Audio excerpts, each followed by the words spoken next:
warahmatullahi wabarakatuh. Perkenalkan, saya Anissa Fitriani Fauzia dari kelas 12 di MIPA 5. Di sini saya akan menjelaskan materi sejarah bab 5 tentang sistem dan struktur politik ekonomi Indonesia masa reformasi 1998 sampai sekarang. Yang pertama yaitu masa akhir Orde Baru, di mana terjadinya krisis moneter, politik, hukum, dan kepercayaan. Di masa ini terjadi depresiasi rupiah yang tajam terhadap dolar Amerika Serikat, memicu krisis moneter dan inflasi yang tinggi. Politik dan hukum yaitu dominasi kekuasaan di tangan Presiden Soeharto, praktik KKN yaitu korupsi, kolusi, dan nepotisme yang merajalela, serta sistem hukum yang tidak independen. Lalu, masyarakat kehilangan kepercayaan pada pemerintah akibat ketidakmampuan mengatasi krisis dan juga memicu demonstrasi besar yang terjadi pada Mei 1998. Dan agenda utamanya yaitu untuk mengadili Soeharto dan kroninya, amandemen Undang-Undang 1945, penghapusan Dwi Fungsi ABRI, otonomi daerah seluas-luasnya, supremasi hukum, dan pemerintahan yang bersih dari KKN.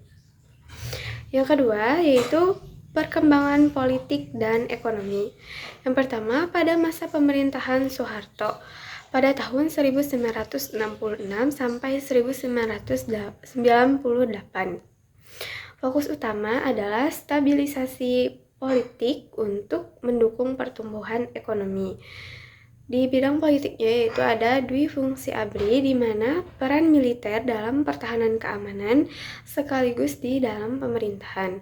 Yang kedua yaitu penyederhanaan partai atau fusi, yaitu penggabungan partai menjadi 3 kekuatan seperti Golkar, PDI, dan PPP. Lalu kekuasaan berpusat di tangan presiden dan pemerintah pusat.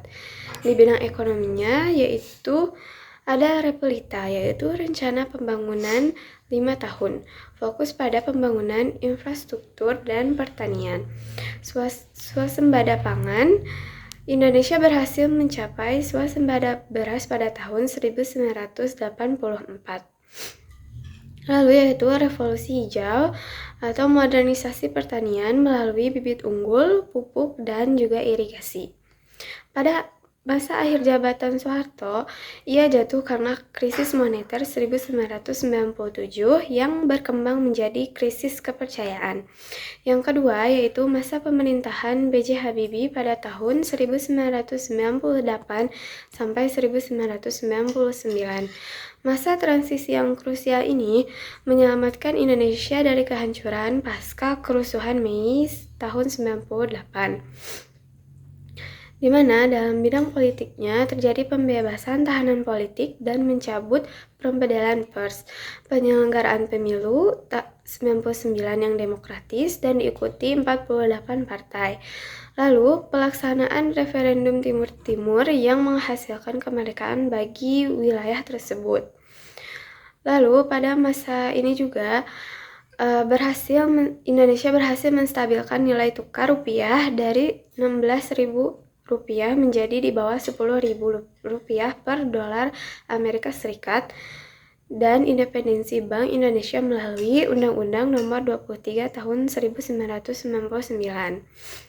Lalu yang ketiga yaitu masa pemerintahan Abdurrahman Wahid atau yang biasa disebut Gus Dur pada tahun 1999 sampai 2001. Pada masa ini, upaya menghapus diskriminasi terhadap etnis Tionghoa, yaitu Imlek, dijadikan sebagai hari libur.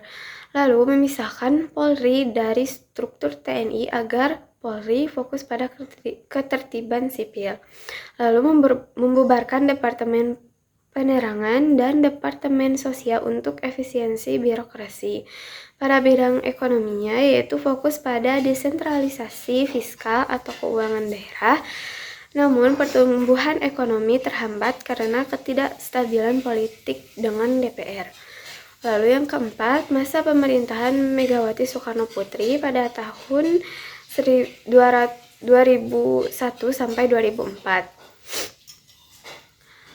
Pada masa ini, Megawati berhasil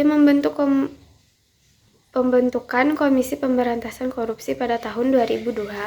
Lalu penyelenggaraan pemilu presiden langsung pertama kali pada tahun 2004. Menangani masalah disintegrasi di Aceh dan Papua melalui kebijakan otonomi khusus. Lalu di bidang ekonominya memutuskan hubungan kerjasama dengan IMF pada tahun 2003, yaitu post-program monitoring, melakukan privatisasi BUMN seperti Indosat untuk menutup defisit APBN dan membayar utang negara. Lalu yang kelima, pada masa pemerintahan Susilo Bambang Yudhoyono atau SBY pada tahun 2004 sampai 2014. Periode ini dikenal dengan pertumbuhan ekonomi yang stabil dan stabilitas keamanan. Di bidang politiknya yaitu perdamaian Aceh, penandatanganan MOU Helsinki 2005 yang mengakhiri konflik GAM, pembentukan koalisi besar di pemerintahan untuk menjaga stabilitas politik, pemberantasan korupsi menjadi agenda utama. Di era ini KPK sangat berperan aktif. Lalu di bidang ekonominya yaitu Master Plan MP3A percepatan perluasan pembangunan ekonomi Indonesia. Program kesejahteraan yaitu penyaluran BLT atau bantuan langsung tunai sebagai kompensasi kenaikan harga BBM beserta BOS untuk pendidikan. Pelunasan sisa utang kepada IMF pada tahun 2006. Indonesia masuk ke dalam kelompok G20 atau 20 kekuatan ekonomi dunia. Yang terakhir yaitu perkembangan iptek di Indonesia.